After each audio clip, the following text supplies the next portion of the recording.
Welcome. My name is Dr. Landis. You are watching the first episode of the Higher Science Broadcasting Channel's new series, Voyage of the Mind. What's going on? I'm not an AI. What? I'm real.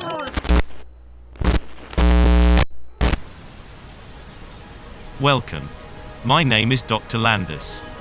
You are watching the second episode of the Higher Science Broadcasting Channel's new series, Voyage of the Mind.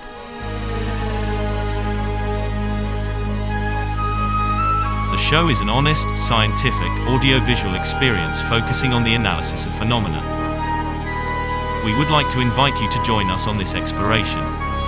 In today's episode, we are going to be looking at creativity.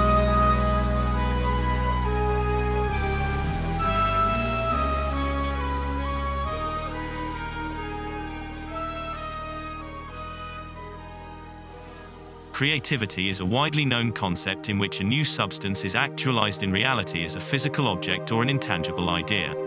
Many consider creativity to be a mystery, a contradiction, or a puzzle.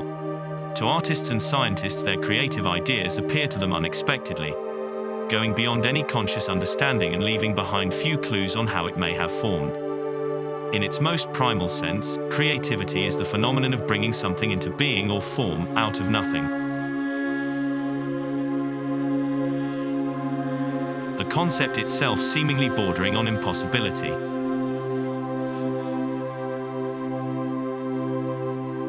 Ancient prehistory culture was void of the notion of creativity. Instead, understanding this idea and its forms is a process of discovery or reproduction. When asked if a painter makes something, the Greek philosopher, Plato, responded in the negative, stating that a painter was merely imitating. Generally, most of us understand creativity in the same manner, as an innovative combination of old ideas and observations. Associating creativity with nothing except the implications of emotional freedom, dignified virtues, rejected competence, and escape from censorship. We see occurrences of such things in expressions like creative movement, in regards to incoherent dancing, creative art, while doing a paint by numbers illustration, or creative writing when telling stories that follow a blueprint and are essentially identical, with only minor variations in details. The saturation of creativity and creative thought in today's era has obscured the very definition of itself. And throughout the world, what we see is a word destined to label a perplexing and varied phenomenon used to instead describe just a fragment of said phenomenon. This approach to creativity is a concern, easily moving towards being used as an excuse to waste time or balance along the tightrope of conscious or unconscious dismissal of the immense spectrum of human potentiality. If a child is called creative for scribbling with a pencil on a piece of paper, the expanse which separates the child from Da Vinci has remarkably been compressed. And if all modest talents and forms of expression are creative, and every human possesses one, then everyone has a mind the likes of Shakespeare, Tesla, or Picasso. So why is this not the case? Chimpanzees in captivity have a passion for painting with colors, and their art is reminiscent of finger or brush paintings created by young children. In the late 1950s at the London Zoo, anthropologist and zoologist Desmond Morris encouraged a chimpanzee named Congo to create art by offering a pencil and paper when the chimpanzee was 2 years of age. In the following 2 years, Congo went on to complete over 400 drawings and paintings, adopting a contemplative and focused sentiment to his work. Congo was unable to be convinced to continue working on or to stop a finished painting or drawing, until he had completed the artwork through lens of his own judgment and beliefs. Congo's artworks went beyond throwing paint against a canvas, as he displayed basic comprehension of composition in his drawings, along with utilizing symmetrical consistency and sensitivity of balance in color, his art taking on the style known as abstract impressionism. One of the chimpanzee's paintings was acquired by Pablo Picasso, while 3 others went on to sell on June 20, 2005 at auction for a high sale price, alongside pieces by Warhol and Renoir. But situations like Congo's aren't commonplace throughout nature, suggesting that the knowledge of creativity is not consistent amongst chimpanzees, just as it is not among humans. We can be conclusive that the inherent desire for certain people to find joy in coloring surfaces is an ancient practice, going back as far as 4 to 8 million years ago, when the last common ancestor of modern humans evolved away from chimpanzees. There is an evolutionary significance to art being practiced throughout all human cultures, serving as a distinguishing feature of humanity's uniqueness. Each creative idea and object produced from an individual's mind offers us a snapshot at their thinking in relation to time.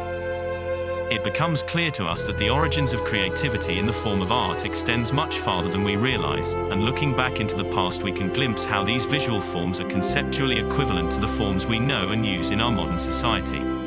From dance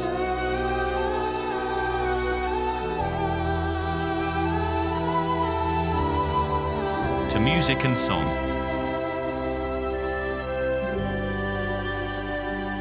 to poetry,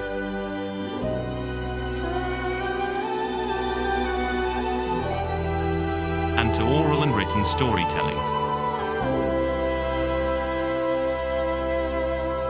Some of the earliest known examples of creative artistic behavior is seen on the human body, through ornamenting one's skin with an array of colors and patterns. And while primarily considered as a functional means to distinguish tribes from one another or to aid in hunting, an attention to aesthetics is quite evident. This is seen today with the prominence of body tattoos and piercings, which has seemed to blur the functional aesthetic scale, compounding creative expression of one's personality and interests with a desire to signify our involvement or separation from various groups.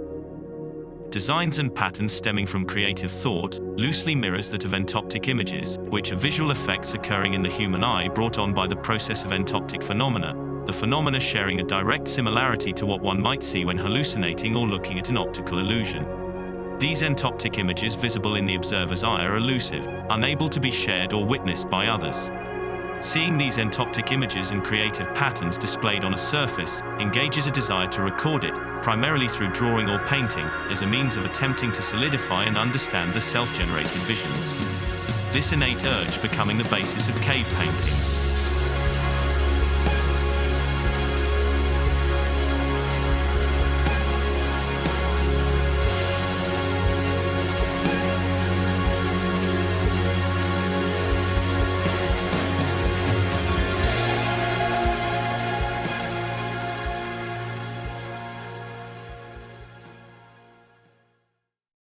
Drawing from entoptic images' ability to prompt creative depiction of the invisible, this notion broadens to the three-dimensional art form of sculpture. Many artists, when presented with a mass of material, whether it be wood, stone, metal, or clay, claim they already can see the image of the sculpture contained within, and are simply unveiling or releasing it from its dwelling.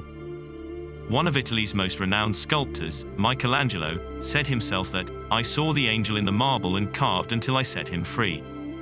And Leon Battista Alberti, a Florentine Renaissance philosopher, attributed the origins of sculpture from humans observing the curvature and grooves in tree trunks or lumps of earth and stone, and mistaking these features for other objects. And through the adjustment and yearning of wanting to recreate these pre-existing associations to its likeness, sculpture took form. Art does not exist in isolation, and is dependent on a social environment. Without these, the art would be purposeless. This brings forward a decisive question. Art is a remarkably captivating and delightful element in the very fabric of our human experience. So why did creativity in the artistic form develop when it is not necessarily imperative? As humans, we have an instinctual desire to be entertained, and living in a world filled with responsibilities, long working hours, financial pressure, mental health, isolation, boredom, socialization, and political strife, it's no surprise people are compelled towards activities and entertainment as means of overcoming these life stressor and malaise, and form close bonds and connection with themselves, other individuals, and the world they inhabit. German playwright and philosopher, Friedrich Schiller, recognizes the positive human need of entertainment as expressed through the concept of play. Writing that, man plays only when he is a human being in the fullest sense of the term, and he is only fully a human being when he plays. We can see how the activities of entertainment and play elicit a unique form of empathy between ourselves and the world, and sense our surrounding social landscape with generous new colors, shapes, movements, and sound. The activities carry us away, and the individual breaks out and escapes, encountering new emotions, challenges, experiences, and social bonds. And at times, the feelings from these methods of entertainment can be so profound, it begins to border as an individual's substitute for real life. Although most of us are living in societies which have some degree of development and separation from our animal nature, our minds keep clawing at the walls of civility from our creation to our death, and activities of entertainment are just one avenue we have discovered to peer through these walls without fracturing them completely. This is recognized in Plato's theory of forms, in which we are knowledgeable that there is a form to a perfect circle, and with this knowledge we are further aware that we will never be able to replicate and create this perfect circle ourselves. But we do our best attempt to imitate the circle, conscious it will never reach its perfection. Choosing to make the act and strive for perfection. The attempt at the end goal is the goal itself. And one could argue, this creative attempt is fundamentally utopian. And what is crucial when looking at utopia, is how these forms of creative entertainment and activity are integrated in the new utopian environment and landscape. The presence of these, or lack thereof, not only illustrate to us themselves on a surface level, but beyond this, exposes the status of this utopian pursuit, revealing the reconfiguration of the world at its specific point in time. On a social level we gain recognition of the ideals and fundamentals the society upholds, and any culture that may be centered around it, providing a flash of the remote horizon, to show which utopian reality is being progressed towards. The activities of entertainment demonstrate that change is still ongoing, and it is through creative artistic depictions of utopia, specifically in storytelling, that the pursuit can be explored. Forward momentum is the essential aspect of life. We hope that our souls and consciousness will stay unique despite pieces that may atrophy away through time, and that ultimately, the sum of life is not the material used to build our bodies, but something more complex. Something creative. Our inner being is always somewhere else, like elusive flakes of snow falling through our fingers, and is not at the beginning but the end where it can start to be grasped. In the animal kingdom, hunters will cease their pursuit of prey when it retreats from sight. And this is what separates us from chimpanzees, robots, and the wide saturation of animals on Earth. We are conscious of the knowledge that the prey has receded over the misty horizon. The same thought process visible in our distant ancestors provides us with the creative awareness to imagine the invisible, to realize the perpetual existence of something that is no longer perceivable to us. As is the case with entoptic images. Creativity in the form of artwork. And the phenomena of creativity in its entirety. Our unique ability to bring forth something out of nothing.